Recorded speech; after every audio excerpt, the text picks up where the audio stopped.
Syarat tadi sempat kita mau nanyakan tentang adanya dua syarat yang diajukan mungkin syarat entah dari pihaknya Wenda ataupun dari pihak Ruben, seperti apa nih Bang Kris?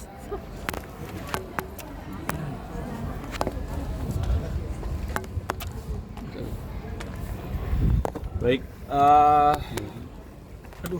pertama-tama izinkan kami kuasa hukum Sarwenda ya, mengucapkan dulu kita semua yang hadir di sini untuk menundukkan kepala untuk para korban NTT dulu ya. Ini masanya kita masih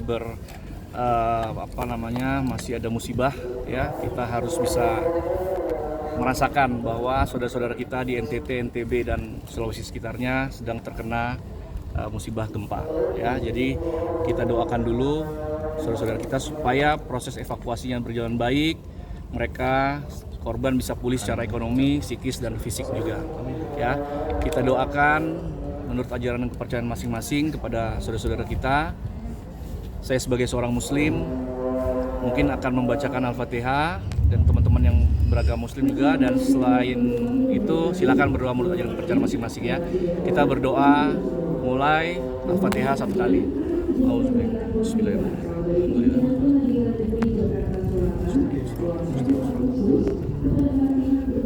Amin. Baik, berita ini bukan berita yang bagus ya, terkait dengan gagalnya mediasi. Gagalnya mediasi bukannya tanpa dasar, sudah 30 hari diupayakan, namun para pihak tetap masing-masing mempertahankan apa yang menjadi dasarnya ya. Nah, terkait dengan apa yang tadi teman-teman wartawan tanyakan ya, terkait dengan apa tadi syarat ya, syarat untuk ketemu anak. Syarat untuk bertemu dengan anak sebenarnya tidak ada syarat-syaratan ya.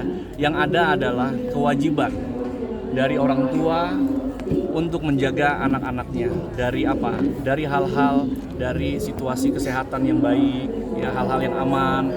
Jadi klien kami dalam acara ulang tahun itu tidak pernah melarang, bahkan kami bisa sampaikan chattingannya ya. Jadi saya bicaranya adalah berdasarkan chattingan saja ya.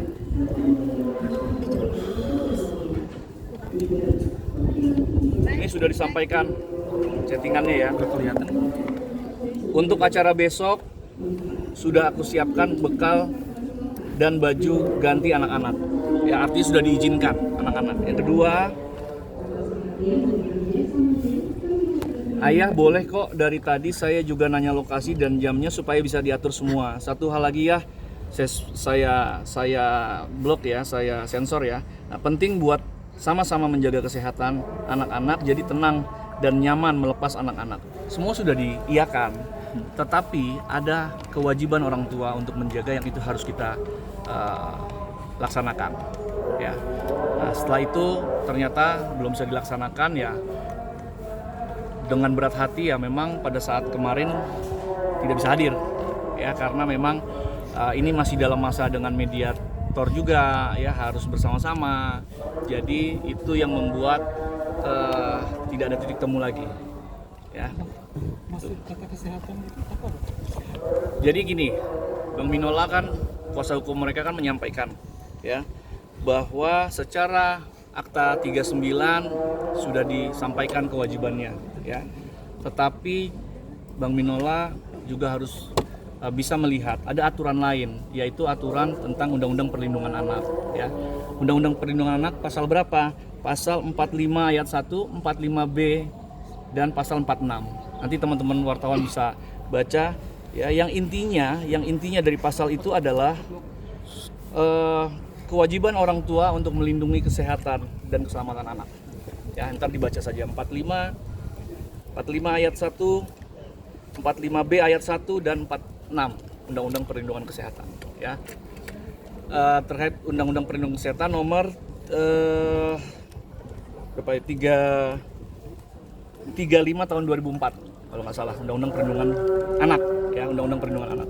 Jadi ayahnya kurang sehat gitu. Jadi dibaca saja pasalnya, sehingga apa yang sudah disepakati tentunya dengan situasi yang sudah ada, dengan kondisi-kondisi yang sudah ada, klien kami sebagai orang tua berhak secara undang-undang untuk menjaga anak dari hal-hal yang tadi saya sampaikan. Mengacunya undang-undang itu kenapa Bang? kita sudah paham lah ya bahwa ada isu yang sudah beredar. Saya tidak mau menyampaikan apa, tetapi sekali lagi fokusnya adalah kepentingan anak, ya, bukan kepentingan klien kami, bukan kepentingan klien Bang Minola, tapi fungsinya kepentingan anak. Klien kami dalam chattingannya tidak pernah, sekali lagi, ya, tidak pernah melarang menambah syarat-syarat yang berlebihan, tidak. Ya, semua dilakukan untuk kepentingan anak. Ya, kita turunkan ego kita, harusnya mau saja gitu. Tapi kan ternyata tidak ada titik temu. Artinya ya dua-dua seharusnya bisa lebih menurunkan egonya. Gitu, ya. Bang, perihal ini ada mau audit gimana Bang untuk terkait nafkah itu dari pihak sana? Oke. Saya mau luruskan ya.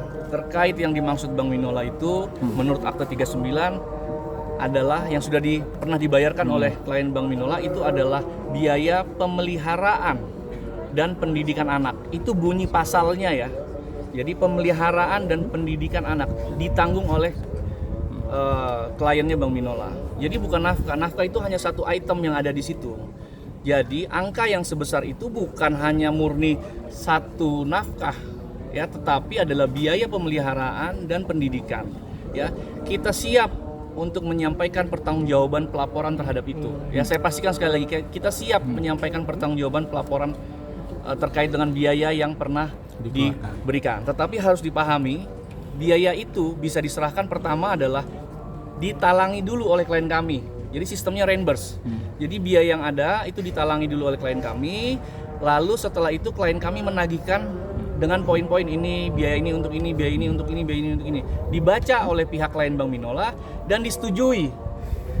Harusnya kalau dia tidak menyetujui, pada saat disampaikan sudah tidak akan dibayar. Misalnya ditagihkan 200 juta, yang setuju misalnya 100 juta. Ya sudah dibayarkan saja 100 juta. Artinya proses itu sudah ada persetujuan sebenarnya. Ya, tetapi lucu kalau sekarang mereka minta audit nafkah atau audit biaya pemeliharaan dan pendidikan. Tetapi klien kami tegaskan tidak berkeberatan itu dilakukan, klien kami nggak ada masalah karena semua buktinya ada. Tetapi ya lucu aja, ya audit itu kan biasa untuk perusahaan, untuk karyawan. Kalau yang mereka lakukan ini untuk kehidupan anak makan bakso di pinggir jalan lalu diminta bon bakso, ini kan menurut saya agak nggak lazim lah buat kami lawyer. Tapi yang lazim sebenarnya adalah audit kesehatan buat kami. Ya, kalau dia memang mau meminta audit nafkah atau biaya pemeliharaan dan pendidikan itu, kita juga minta audit kesehatan terhadap klien Bang Minola. Sudah minta Bang? Ya belum. Ya. Bisa mungkin nantinya mungkin ya kita pikir kalau memang itu perlu untuk siapa, sekali lagi demi kepentingan anak. Kami tidak pernah bicara kepentingan klien kami, ya, demi kepentingan anak. Bang, tadi kan sempat Abang selalu bilang kepentingan anak, menurunkan ego kedua orang tua. Tapi sampai detik hari ini, kenapa pihak Abang sepertinya apa benar sih sulit sekali untuk memberikan waktu itu kalau sudah mengacu dari Akta 39 itu? Gini, Akta 39 itu adalah undang-undang bagi para pihak. Tetapi undang-undang ini kan juga harus melihat undang-undang lain, aturan lain. Aturannya ya, kesepakatan itu kalau belum secara jelas diperinci terhadap hal-hal yang lebih khusus, itu kan harus kita duduk bersama dulu. Ya kan? Lalu kita juga mempunyai fakta hukum yang berbeda yang secara undang-undang juga harus dipenuhi. Sehingga ada dua peraturan, ada dua undang-undang yang harusnya bisa kita duduk bersama untuk sama-sama menjalani. Tapi nyatanya kan pihak satu bersikeras di sini, pihak ini bersikeras ini, ya akhirnya tidak ada titik temu, yang mana mediasi juga akhirnya gagal. Bang, artinya alasan kesehatan yang membuat anak-anak tidak bertemu ayahnya? Artinya adalah ibunya secara undang-undang diberikan hak untuk bisa menjaga anaknya.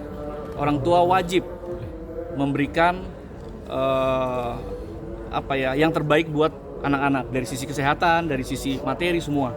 Ya, itu ada diatur di undang-undang. Kapan terakhir ketemu ayah dan anaknya? Iya Bang, tapi kan tidak satu ketika perceraian ini anak-anak belum sama kali ketemu sama anaknya Bang. Menurut saya itu masalah komunikasi aja. Kalau mengacu ke kesehatan gitu loh. Sebenarnya memang ini kan masih dalam proses yang namanya gugatan. Ya. Suka tidak suka, proses gugatan ini akan menghambat. Ya, karena tunggu keputusan hakim. Maunya seperti apa, yang boleh mana, yang tidak boleh mana, yang boleh siapa, yang tidak boleh siapa, itu kita akan buka di persidangan semua. Ya. Berarti nanti akan ada persidangan Tanggal berapa Bang? Ya, kita sudah masuk ke pokok perkara nanti. Mungkin jadwalnya akan diberikan pada saat relas kami terima. Kesiapan Wenda untuk menghadapi sidang lanjutan? Klien kami sudah sangat siap dengan semua bukti yang ada, dengan semua jawaban terhadap gugatan mereka kita siap ya. Nah, terkait tadi ya soal audit nafkah sudah clear ya. Ya. Kesehatan sendiri gimana Bang? Kesehatan masih bertanya. Kesehatan yang mana? Kesehatan tuh masih bertanyakan Bang. Maksudnya gini, apa sih yang ditakutkan karena maaf dengan gosip yang 3 huruf itu atau seperti apa sampai akhirnya Wenda tuh bersikeras tidak mau mempertemukan anak kepada bapaknya? Kami menjelaskan sekali lagi, kami dengan tegas tidak pernah ada kata tidak mau mempertemukan. Kan tadi chattingannya sudah kita sampaikan. Ya. Tetapi dengan situasi yang ada, komunikasi yang ada yang perlu dilakukan oleh kedua belah pihak. Bukan cuma ke klien kami, bukan cuma ke kliennya Bang Milo, ke klien kami juga. Nah, apa yang dilakukan itu nanti akan kami sampaikan di persidangan. Ya. Tapi dampaknya sendiri dari konflik kedua orang tua ini untuk anak-anak seperti apa sih Bang? Terkait dampak nanti kita ada yang namanya pihak ketiga yaitu psikolog. Biar itu yang menjawab semua. Ya kan, kalau kita menilai itu kita seakan-akan kita juga sebagai seorang psikolog. Jadi nanti biar saja psikolog di persidangan yang akan menjawab terkait dampak, terkait situasinya, bagaimana perasaan anak, bagaimana perasaan klien kami gitu ya kan. Nanti kita jelaskan ya dan psikologisnya ya. Jadi kita sampaikan di persidangan. Even anak Ruben bisa ketemu di depan pagar atau nganter ke sekolah itu pun Wenda nggak mau ya Bang, atau karena tadi mengacu lagi kesehatan mau lagi? aja kok itu nggak ada masalah. Ya kan, itu mau aja. Jadi nggak ada masalah. Jadi kita bicaranya yang terkait dengan ulang tahun anak ya, ulang tahun bapaknya ya, kan sudah disampaikan. Chattingannya sudah ada, Wenda sudah memberitahukan, gitu ya. Jadi Artinya selanjutnya akan ada keterbatasan waktu Bapak itu bertemu anak atau tidak sama sekali? Atau tidak nggak sama ada sekali? masalah. Ya ketemu aja komunikasi aja antara orang tua aja nggak apa-apa. Dengan cara Tetapi secara kewajiban orang tua untuk menjaga posisi anak dari sisi kesehatan, ya dari rasa aman itu ada, gitu, ya. Jadi dua pihak, bukan cuma ke kliennya Bang Nuli, ke klien saya juga kita lakukan hal yang sama, ya. Kita nggak akan bikin standar ganda terhadap itu, kita lakukan ke dua pihak. Bang, boleh bertemu di luar tapi nggak di rumah apa seperti apa sih Bang? Biar mereka komunikasi aja deh. Ya, nanti kalau kita mengkomunikasikan yang pasti tidak pernah ada yang namanya klien kami melarang ketemu, nggak pernah ada. Ya, tetapi sebagai orang tua jalankan Tapi boleh nggak kewajibannya. Ruben untuk datang ke rumahnya Bang? Boleh lah, ya komunikasi aja boleh, nggak ada masalah kok. Ya, boleh. Ya, oke ya. Oke. Boleh ya.